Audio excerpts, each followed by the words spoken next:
call the meeting of ANIZDA board to order. The first order of business is that we'll announce that an executive session was held on November 30th for personnel purposes, and the nature of those personnel purposes will be discussed a little bit later on. The next order of business is the approval of the October 5th meeting minutes.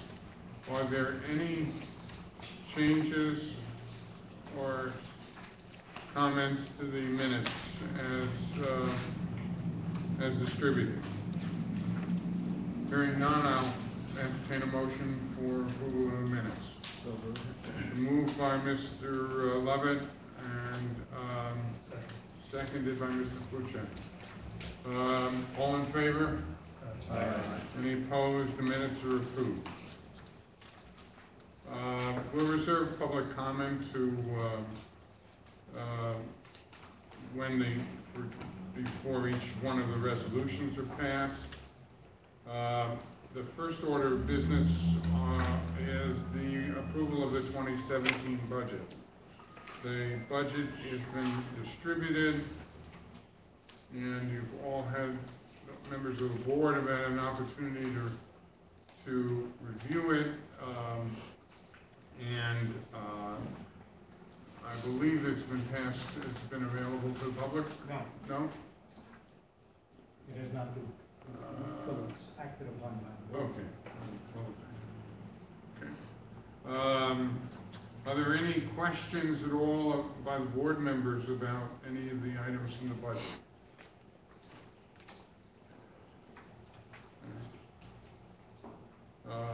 Is there a motion to approve the budget as stated? Motion by Mr. Dutkin and seconded by Mr. Lovett.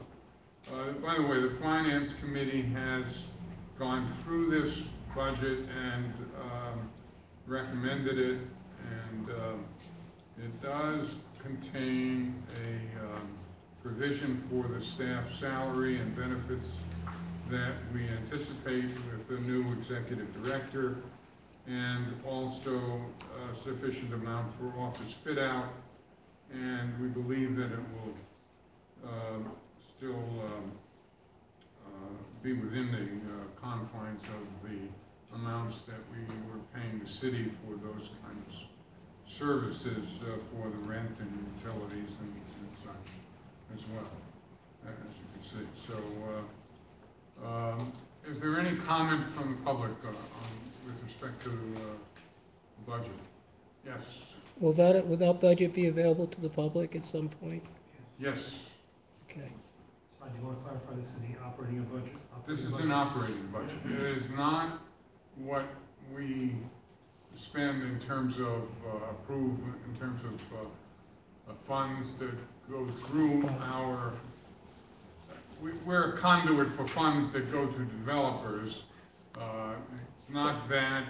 This is an operating budget that is merely what we bring in a way of rent and fees from developers, and what we spend for staff salaries, for compliance officer, for trustee fees that have to be spent. We've got some money in there for employment development programs, because we have been paying for the L-Tri-C staff member that sits there part-time and helps with employment. We have been putting in more money in for marketing. There's quite a bit of money in for attorney's fees, which is unfortunately one of the things that we have a lot of since But it will be available? Yeah. Okay. And do you know when? Have any idea? What did you just say? When? As soon as they approve? Oh, okay. Okay. Thank you. As soon as it's available, it's approved, we'll turn it over. Any other questions about the budget? All right. We have a motion and a second. All in favor? Aye. Any opposed? All right, the budget is approved.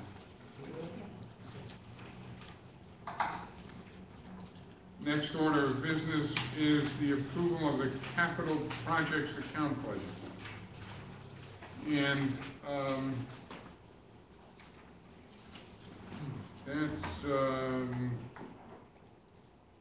there's no resolution for that, that's just a. Yes, resolution. It's attached to the resolution. It's attached. 107. 107. Okay, I'm sorry. Resolution 107.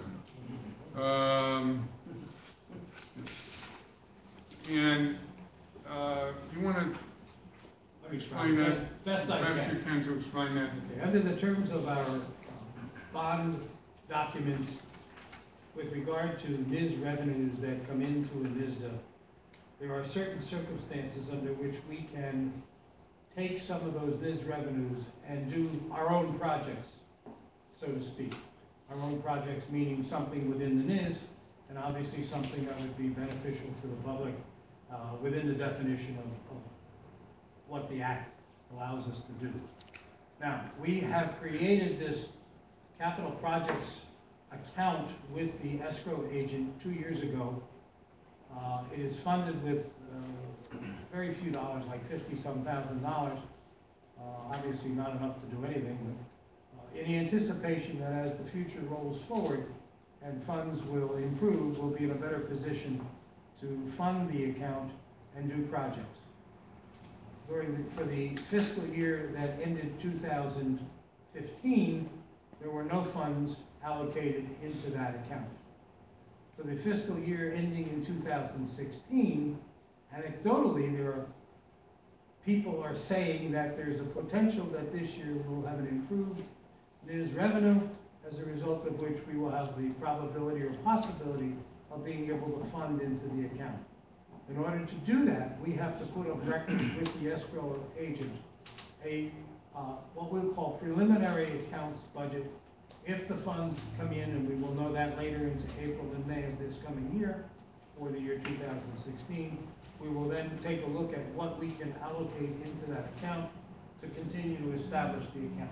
In the meantime, this is a futuristic budget, at best would be the way to describe it, with the optimistic anticipation that we will be able to start to fund into the account and someday perhaps do some of the things that are listed here or other projects that come forward. Under the bond documents, we always have the right to go back and adjust or modify the budget that we put on record. But in order for the account to be there, the escrow account, we have to have a budget of record, and that's what this is. These are effectively placeholders. That's good phrase. It's a lawyer's phrase. It's a placeholder. Yeah, there is, there may be under, there's a possibility that there may be in excess of $22 million that we have to return to the Well, state. you have to explain, the $22 million is our contractual responsibility with the Commonwealth of Pennsylvania to basically pay back to them the first $22 million of funds not needed for the arena bonds and not needed for any bond reserve fund. Right. And there may be in excess of that this year, so there may be an opportunity for us to use funds in excess of the $22 million to, at least some of them, to establish some projects that are needed for the kind of estimated expenses that we're talking about, sidewalk, street improvements, lighting improvements, et cetera, et cetera. So that's what we're trying to establish, a placeholder for that. Trying to create the placeholder. So, with that in mind, is there a motion to approve Resolution 26? I have a question. Or, Are these projects required to be done within the NIS Yes. only? yes.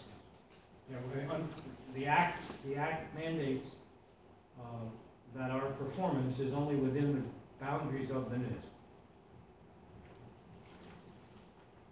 Any other questions? Is there a motion to approve resolution R 2016-107? Resolve, the motion is put forth by Mr. Diaz and seconded by Mr. Lovett. Mr. Lovett is being very active this evening in his last evening on the board. Well, it's appropriate. It's in a room that's named for him and his wife as well. At any rate, it's a motion by Mr. Diaz and seconded by Mr. Lovett. Are there any further questions by the board? Is there any question from the public on this motion? Okay, all in favor? Aye. Any opposed? The resolution 2016-107 is approved. Next is the approval of 2017 authority public meeting schedule. Okay, and the public meeting schedule is going to be on the first Wednesday of every month. With one exception. With one exception. Okay. That's July. In July, move the date to the second Wednesday because the first Wednesday is the day after July 4th. Okay. And I felt that might be appropriate. Okay. In a number of months over the last couple of years, we haven't even held a meeting in July because Right. it's kind of a summer dull months. And I note that it will be held at 5 o'clock in the evening at the America on Wheels Museum, which will be the location of our office after January 1 of this next year. Resolution R 2016-108 sets forth the dates for those meetings and the fact that it's in the America on Wheels. Is there a motion to approve that resolution? So moved. Moved by Mr. Dutkin, seconded by Mr. Lovett. Are any questions, discussion from the board? Any discussion from the public? All in favor? Aye. Any opposed? Resolution 2016-108 is approved. Next, very difficult question. Approval of the reappointment of King Spry, Herman, Freund, and Paul. We now have two members of that firm in front of here tonight. One Ganging up on you. Right. One at least is coming here without charge. So we think. I didn't want to do an audit.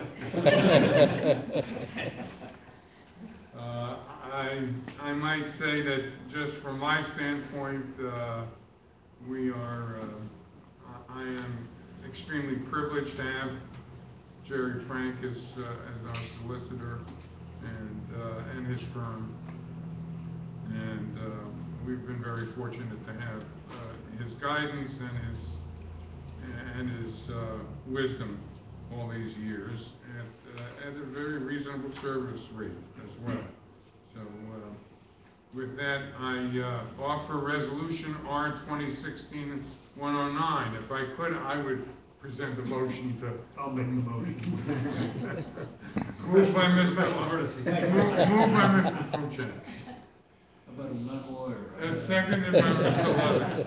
Any discussion or comment or any discussion from the floor? All in favor? Aye. Any opposed? Okay, you got it for another year. Thank you. We certainly appreciate you, the confidence. We'll try harder. Just try us hard. That's all we ask. Now we get into some meat of this approval of the penalty policies under the ANIZDA. Resolution R 2016-110. You want to explain that, please? For the board I will. And the Yeah. public. I'll be happy to at least introduce it, and then I'm going to do what they call transference to the real person who can describe it. As you remember, we've talked to you a few times about the fact that this past July July of 2016, the Neighborhood Improvement Zone Act was modified. And in the modifications embedded within the act were certain changes dealing with penalties to be imposed for a couple categories of persons. But if people fail to identify on a monthly basis or for the purposes of the year, qualified businesses, and that's a magic term under the act, qualified businesses that go on our master list, or if in fact qualified businesses in some circumstances don't file their report at the end of or for the year, which has to be filed by January 31st. As a result of which the act now gives this authority the right to impose penalties in addition to the penalties that the state of Pennsylvania imposes with regard to state taxes. So in order to develop procedures, I had a series of meetings and primarily with the person that we have engaged to do compliance. We engaged the firm of Kincannon Gallagher Miller Company, Kincannon Miller Company, I'm sorry, that ages me. Kincannon Miller Company, the CPA, and they as part of their group engaged Fourscore, which is really Dina Zosky individually, who is also a CPA. And Dina has basically been our compliance officer from day one. And her job is primarily to go out and talk to all of the businesses in the NIZ, help them do the process of filing the report so that we can maximize the NIZ tax revenues into the accounts. Having said that, over the course of the years, Dina maintains the master list, which is that list that we give to the state, and she has been very helpful and beneficial in helping to draft the procedures that will be followed for purposes of imposing penalties. The objective, as I've said to a number of the people that we've talked to about these penalties in advance, is not to impose a penalty. The objective is to have them file and report properly, so we never ever have to use any of these procedures. But for those who somehow think they don't have to comply, we're going to put some teeth behind it. And with that, I'm going to ask Dina, if she could, to kind of summarize the procedures for penalties with regard to not providing information on the master list and or the failure to file a report. Dina? Sure. Thanks. This is Dina Zosky. Hi, how are you? She's your the key person in this process. Well, I don't know that I can add, say it any better than that, but what I will do is sort of describe to you what that looks like as it relates to implementation. The changes in the NIZ Act that were implemented in the law in July also provide that you are not allowed to waive the penalties. You know, that it says shall. So you must impose those penalties. So as Jerry mentioned, there are two components of that. First is the master listing, which really forms the basis for the reporting population for the entirety of the NIZ. And that list is maintained by ANIZDA. We now, in the legislative changes, have to maintain that list every month.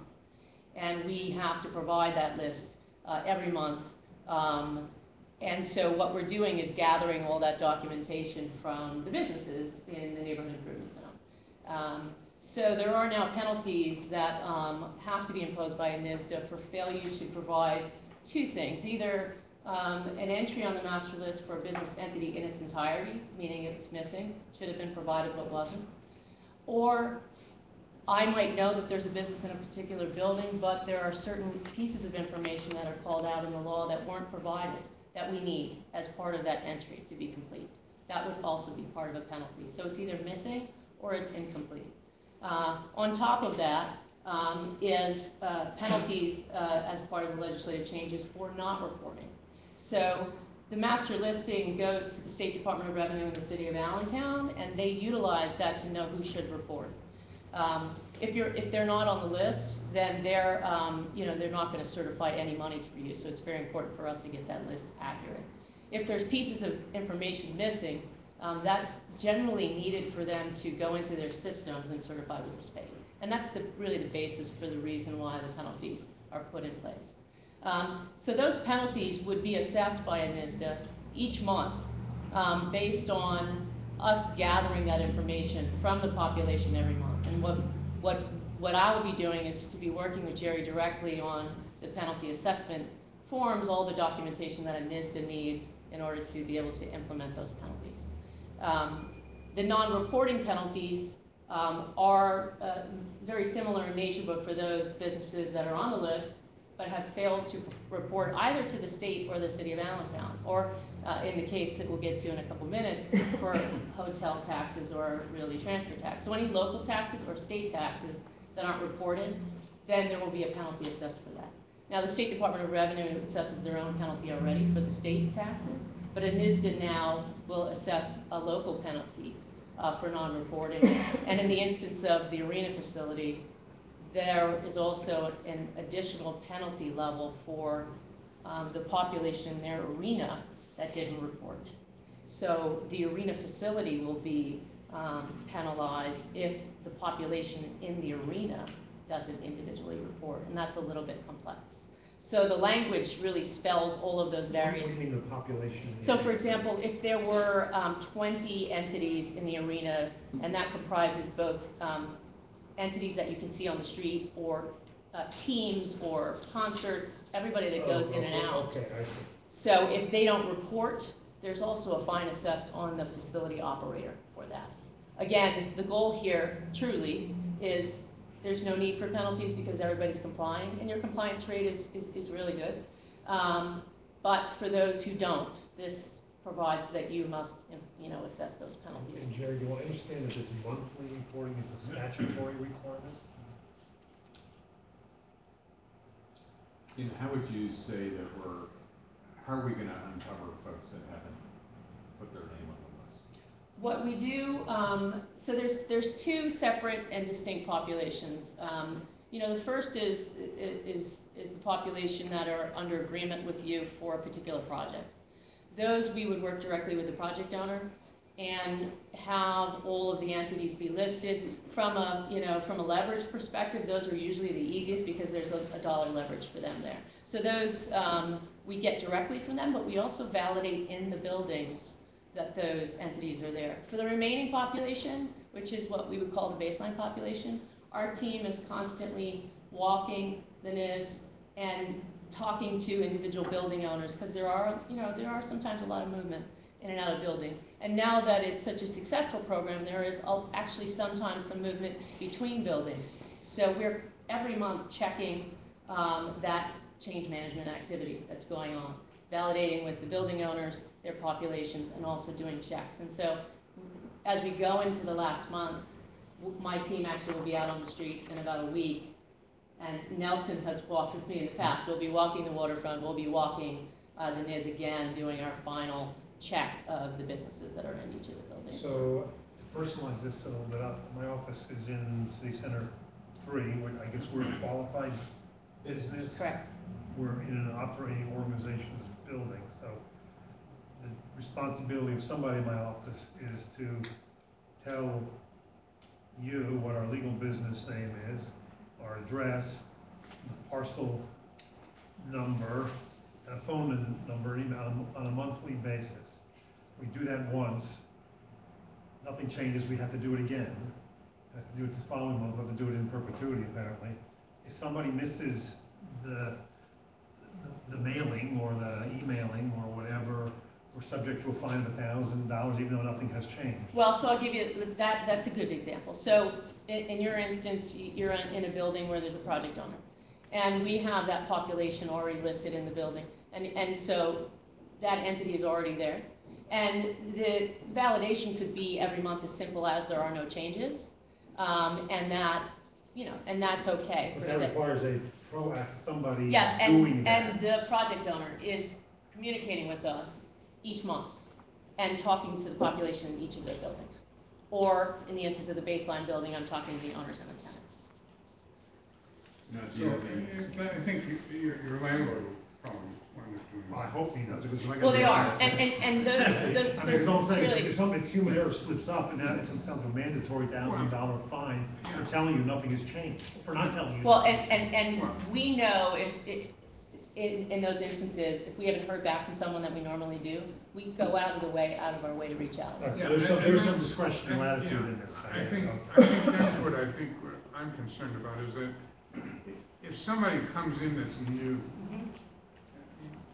there ought to be some notice, you know, some latitude there, because there may be people who come in and don't realize that they have to provide this information. Right. So I can see us assessing a fine after we've provided notice to somebody, but before we've provided notice to somebody, you know, that's a. And I think that instance is really a very unusual circumstance where, you know, we would have the conversation with them. We're also working with the city of Allentown with their record system, which again, all of those things are helping to form, you know, a safety net to get to the people. But in the instance where we would not see a particular entity in the building, I'll give an example. The most difficult ones are ownership entities. They're not necessarily, you know, in the building, if you will. So sometimes those are the ones where even an owner might not know how many different entities are in a particular, so those are the ones where you could have that instance where you would need some level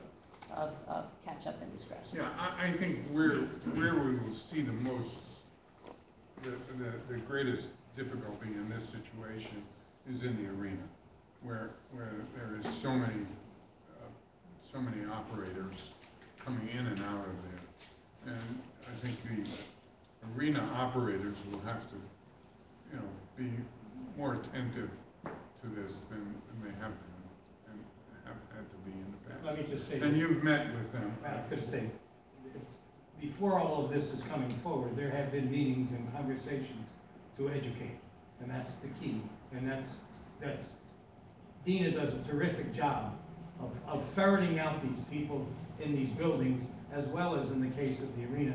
We actually had a head-to-head meeting and went over all of this, so no one can raise their hand later and say, well, I never heard about this, I didn't know about it. So that's part of the objective. So my other question is around the reporting, you know, the dollar reporting. So, because ANIZDA doesn't see that, who brings that to us? Is that you?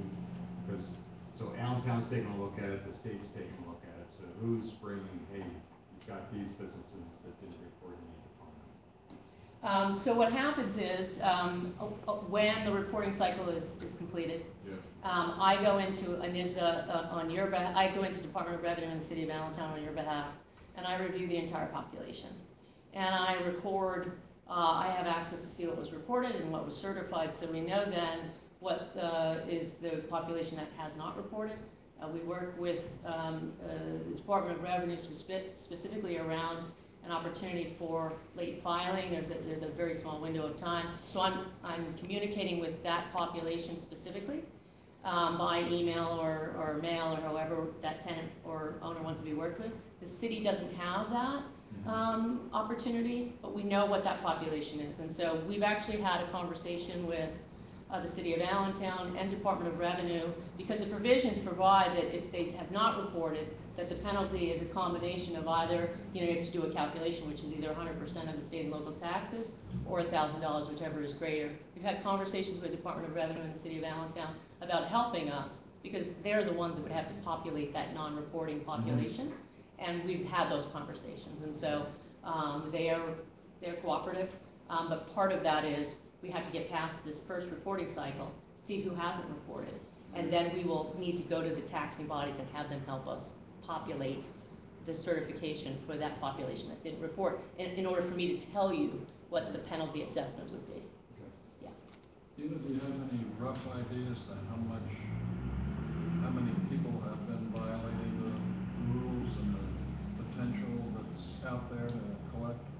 Yeah, just as an analytical, from a compliance population percentage for the population, the compliance rate was about 87%, which is 87%, which is really a good percentage for a very large population. And so the population that actually surprisingly last year didn't report. There was a little bit of the arena contractor population that didn't report because there's a year lag in cash flow. And so they were on the list for 2 years, and there was an external party that was helping them with reporting. The dollars really weren't material at all because there was really a 1-year lag, and they were just wrapping up punch list items, if you will. That population is now gone. But other than that, it really is, it's a very good population, and even, you know, particularly the baseline entities that we deal with, everyone is very cooperative. And the service that you provide through us really helps them to get to the finish line. So people come in, they make appointments, and they're coming in to do it, and any questions they call us. So you know, it's really working very well. Just as an aside, what Dina really just said was, if you come to her, she will assist, if not make the actual filing for you, the online filing. That's how simple. What is it, a 5-10 minute?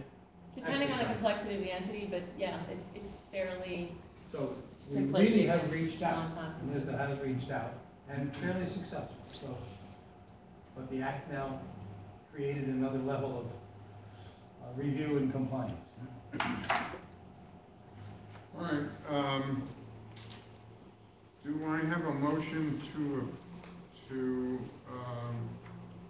approve, or resolution R2 2016-110? Moved by Mr. Dudkin. Is there a second? Seconded by Mr. Lovett. Are there any further questions about this resolution? Any questions from the public? All in favor? Aye. Any opposed? Okay. Next resolution is the hotel tax policies resolution, R 2016-111. Jerry, do you want to I'll try. address Okay. that too? Lehigh County has imposed a hotel tax. That hotel tax is considered a local tax under the terms of the NIZ Act. To date, it has been collected by Lehigh County, but it hasn't been part of the NIZ revenues that have been reported to Harrisburg. The change in the NIZ Act has made it very clear that the hotel tax is now to be included as a local tax for purposes of the NIZ Act. In order to work through that process, the change in the Act basically said 2 things. It said, 1, establishing a baseline of 2011, all hotel taxes collected by Lehigh County are to be paid and kept and distributed by Lehigh County. But all hotel taxes in excess of that baseline are to be utilized by ANIZDA in application to a new or improved existing hotel. So that meant that if there is an excess over the baseline, those funds are available by ANIZDA to an approved hotel, new hotel, or renovation of a hotel. Within the NIZ. Within the NIZ, oh yes, clearly, always within the NIZ, I'm sorry. In fact, for the year 2016, there is no such approved project. But we have to impose, and NIZDA has to put meat on the bones of what I just described as the application of the Lehigh County hotel tax.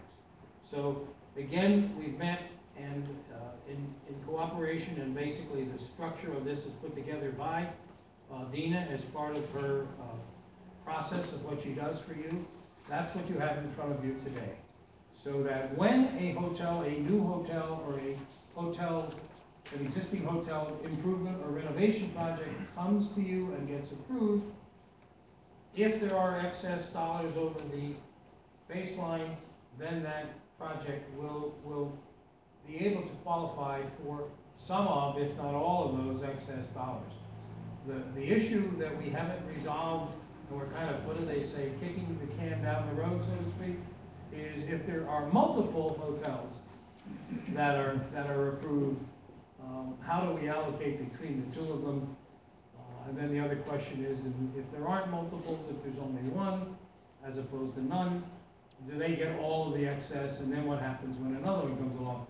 So, we haven't been able to get our arms around that, and we have to, obviously, not for 2016 fortunately, but we will for 2017. That, as they say, would be a good problem to have.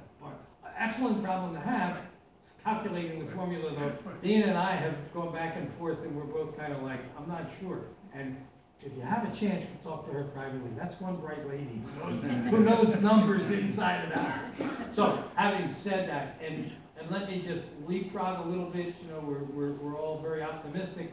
In 2017, there is a probability that you may have not one, but two hotel projects come before you. So, you know, we'll deal with that. The other thing that I didn't hear you say, Jerry, and that is that if we have no hotel projects and we have the money above the 2011 baseline, in that year, the money doesn't stay here. No. It goes back. No, that's right. It goes back It to goes the back, county. it goes back to the county and they They disperse it the way they have in the been. normal.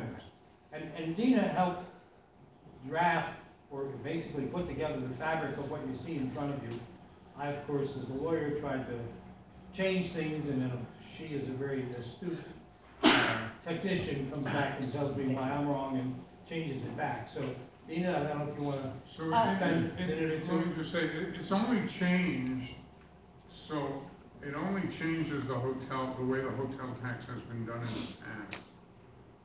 Only if there is a hotel project that is occurring in the NIZ. That's the net result, yes. And the thinking, as I understand it, behind that is that those taxes would not have ever been generated but for the fact that the NIZ has been the creator of those hotel taxes. So therefore, it's going into the further development of the hotel. So that was at least that's my understanding of Pat Brown's That's correct. analysis. And I think if you want to make an assumption that there has been an increase, you are probably correct in your assumption. We can't get into those kinds of details. That's a disclosure of some Yeah. company's But information. that's the theory behind all of this as to why the law has been changed in this manner. So, go ahead, Dina. Yeah, I'm so sorry. I'll just a couple of things. So from a process perspective, as Jerry mentioned, the local hotel tax was always an is attributable tax, it just wasn't certified. Now that the legislation has changed, we actually have worked very collaboratively with Lehigh County to work together to create, I already have created the ANIZDA forms, the hotel tax monthly forms, all of the things that we need to do to really mirror Lehigh County's process, but for ANIZDA, we've agreed upon that with Lehigh County, and we are meeting with the hotels to go through the process by which they will then begin to pay their local hotel tax into ANIZDA above the baseline. And so that's set and in place right now. And so what will happen is for the year 2016, as Jerry mentioned, that still will be collected. ANIZDA will certify those local hotel tax monies. But you know, if there is no project, and it sounds like there won't be, essentially then they will be brought back to the county for redistribution as part of your normal reconciliation process. So that is resolution 2016 111. I might say that there has been a great deal of work being done by Jerry, your solicitor, and Dina Zosny on these issues. I've been keeping abreast of all of this, but it really has been a lot of effort. There have been meetings with Senator Brown, meetings with many of the developers and the arena operators and so on. These are really difficult issues that when the laws are passed, they're passed, and then putting them into effect is another question. And having to really drill down and operationalize these things is not as easy as one would think. Has the county sort of accepted this, or are they considering? Yes. Yeah, so they've No, agreed to all of the, we went, actually, we worked very well together, we went through everything together. They, we had very good meetings, they were very gracious in allowing us to not reinvent the wheel and use their, local form and adapt it to ANIZDA. We have agreed that we will copy each other on all of the documentation, so it's very transparent. They'll see all the numbers going through, they'll see copies, of all of the paperwork so that everybody's on the same page. They've been really great. No, that's great. Remember, Lehigh County, No reason to be unhappy with this. Lehigh County has the ordinance that imposes the tax. So we're not imposing any tax. That's a Lehigh County.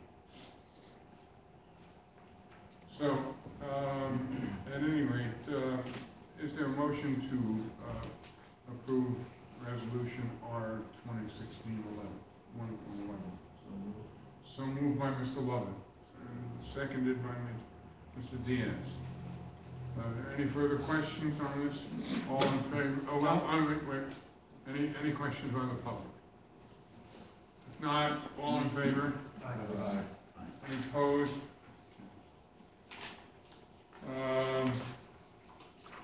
Next, resolution 2016-12. As part of the arena lease, we have 5 rent-free community events, days that we get. And I don't recall what the amount of money is for the rent, but I think it's somewhere in the neighborhood of between $5,000 and $10,000. Right between, Right, Yeah. $7,500. that's the last number I heard.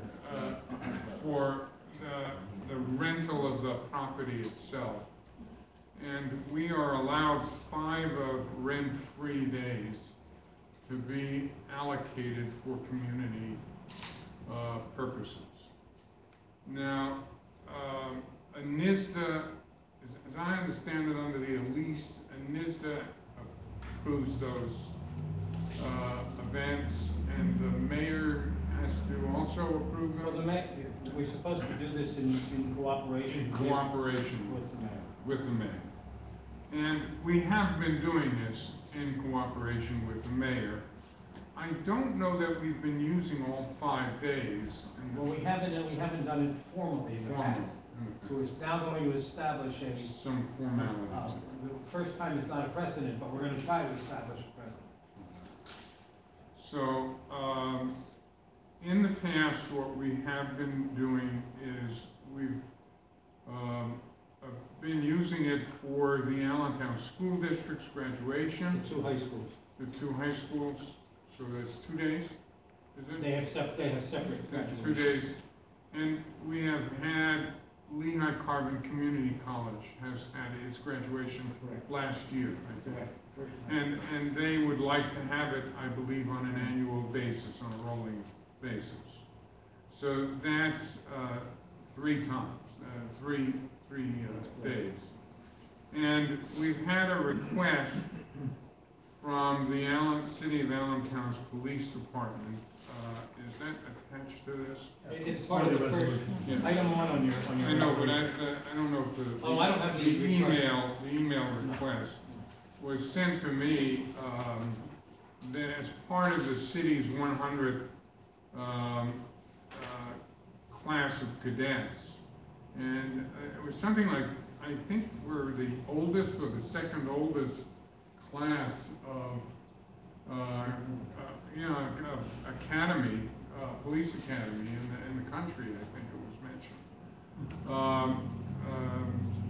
has requested that they expect over 1,000 people to attend. Yeah, they're extending this to all prior police who've gone through the academy and such, and they, you know, and family, and they expect over 1,000 people to attend, and have requested us to see if they want to do it at the PPL Plaza, and the price at the PPL Center. I'm sorry, PPL Center, and they realized that the price was too high, and they requested, they were told by the mayor to request of us for a community day. I responded that I could not think of any better reason to provide a community day and to honor our police that have certainly helped us with all that we've done in the Miz. And so I certainly put this forth and recommend that we allocate a community day to this police department for this. But I'll entertain a motion we thought we'd put this together in an entire motion to approve both the 2 days for the Allentown School District and Lehigh Carbon Community College so that they can plan on this, and one other day for the Allentown Police for this year, and we'll have, so that's 4 days that we'll have allocated for this year, and we still have a 5th day that we can, if something comes up, we can. And I assume there'll be communication with the Brooks Brothers and. Well, yeah. So they can. Yes. All the dates have to be cleared through the arena, because they preempt it. Right, and yes. Yeah. So what I plan on doing is that if this board approves the Allentown Police date, and I'll have a letter, and the others will discuss it with the mayor and make sure that he agrees, and then we'll write a note to the police department that telling them that they're authorized to, and copy Brooks on it. Well, part of the reason, and it just hit me when you mentioned something, part of the reason that we have to really formalize this is because Gunnar Fox from the arena, the Comcast group, they said, we need you to give us direction. Yeah. And we'll work with anybody, but you gotta give us direction. I thought, oh. Yeah, you can't have a motocross event Right. the same day. You can't have somebody calling Yeah. them up and say, I'm a Right. community event day. Sure. So That's also part of this. so that's all part of this. So is there a motion to approve? So, do we need to discuss a little bit? Yeah, of this? okay. You know, there's issues with other organizations that want to take advantage of this, that are important to the city and to the area, perhaps more than L-Tri-C, for example. But there's also the fire department who might find this strange that they were not considered. That'd be the 100th anniversary, and this is. I don't know. No, this is a one-time This is situation. a one-time. Oh, this is a one-time Yeah. situation. No, That's- no. This is a one-time occasion for the police department. But then there's and I don't think this is a real issue because it's not enough children, but we have a 3rd high school that will be up to 600. I presume when Allentown School District sets up for them to graduate, we'll get a request. Yeah, I don't know what year that will be. well, the first class will be graduating, Tiffany, about 3 more years. Yeah. And well, then in the years following, we can add them when that's. Yeah, at this point, we have, certainly even with L-Tri-C, we have 2 more days. So, an adequate amount of days to allocate. But this police thing is only a one-time. So, That's a one-time. okay.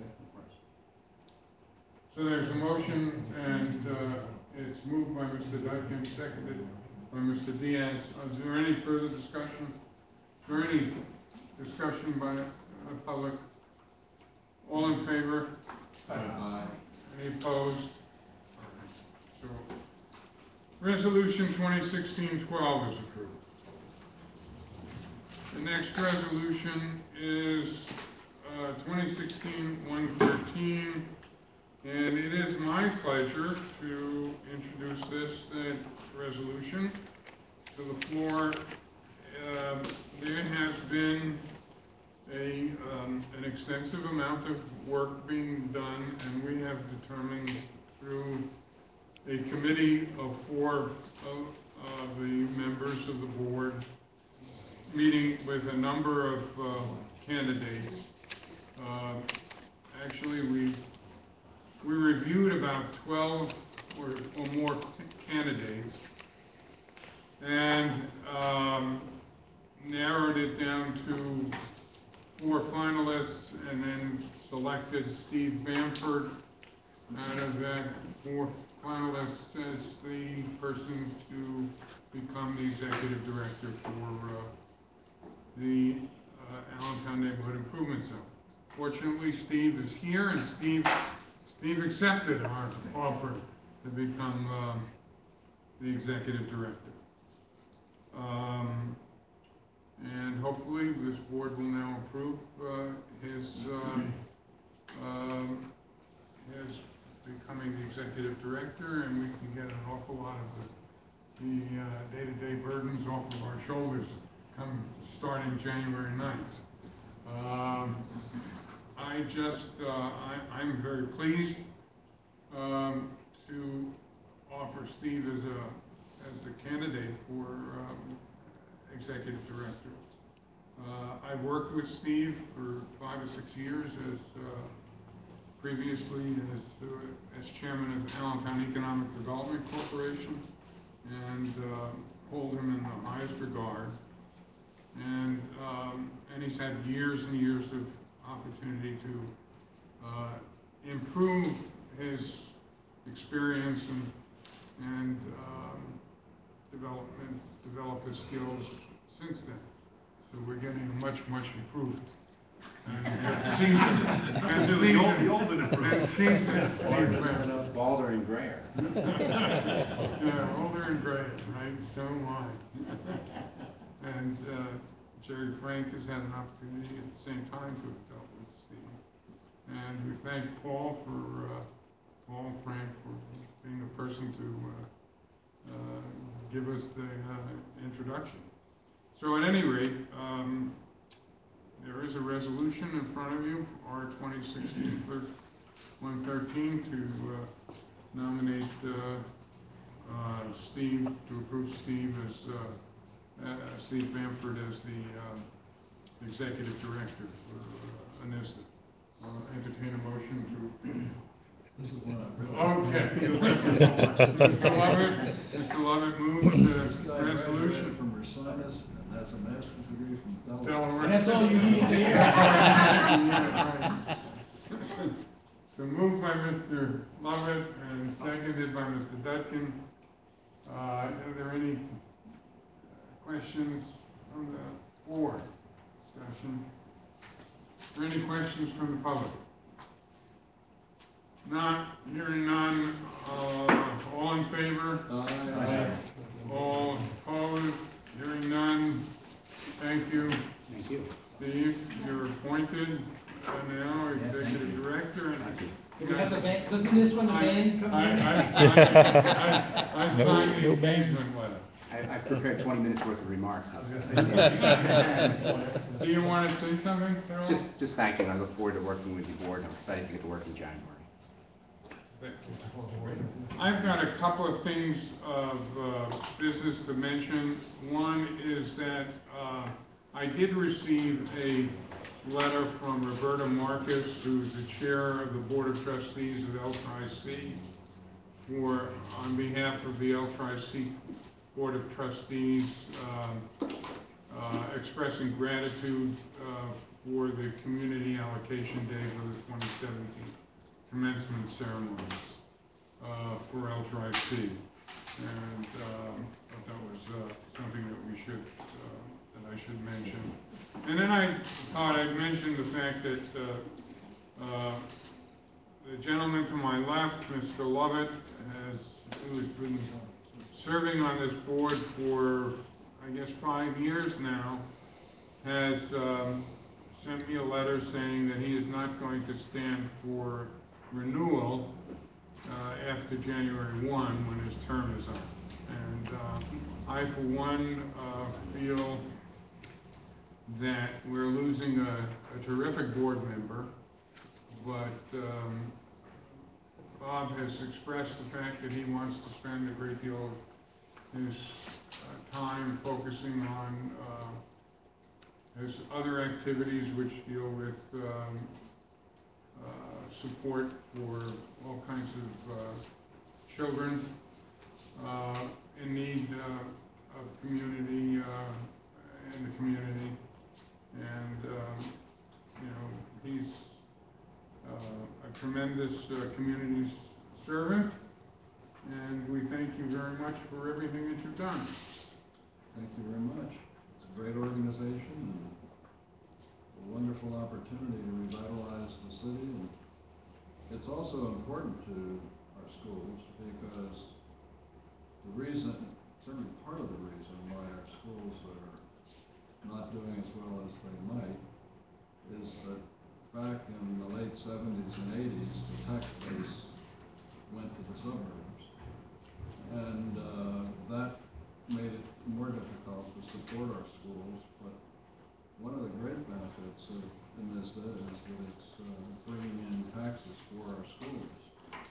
And the more the merrier.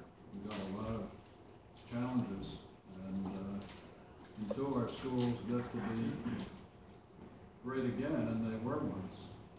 But most people don't realize this, but back in the 70s, people were paying tuition to send their kids from the suburbs into the Allentown schools.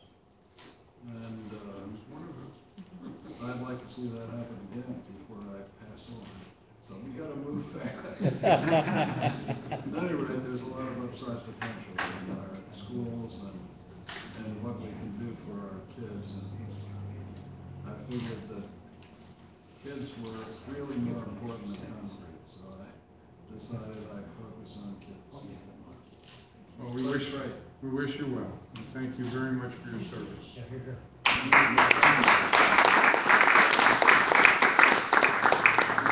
When you leave, don't forget to look at the gallery and buy some presents for your loved ones. Always selling. Are there any comments from the public before we adjourn the meeting? Okay. Yes. Yes. No, I had a question. I don't know if you can answer it now or maybe later. I just had a question because I saw in the paper that Pat Brown appoints 3 people from to the board. And I was wondering if there's a way I could find out who appoints who to the board. Pat Brown was appointing what? 3 people to the board, according to the He report. appoints 3. Right. With Mr. Lovett leaving, there are 2 vacancies, and they both happen to be Pat Brown's vacancies. So he is expected to appoint 2. And the process is he advances 2 names of people that he desires to appoint. And then the mayor, I believe. Goes to the mayor. It goes to the mayor. The mayor has to approve those. And then council. And then that goes before city council, and city council has to approve. Can I ask And you? he has advanced a couple of names, Okay. a couple of people already, very fine people, and it's at the mayor's desk. Can I ask who else appoints, or is that inappropriate now? Yeah, the mayor appoints 3, and the House of Representatives. What? Mike Schlossberg. No, it's not Mike Schlossberg. Pete Schweier. Pete Schweier. That's right, there was a It's shift. the person whose district it is that, in the House, that appoints three. So it's, at this point, it's Beachwire who appoints three, Pat Brown, the senator, and the mayor appoints three. Okay, thank you. Any other questions?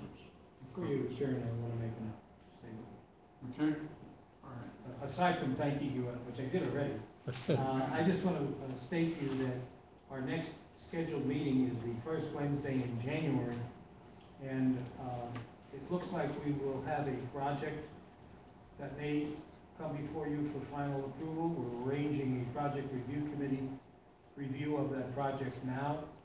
If it matures in the timeline, there will be action to be taken.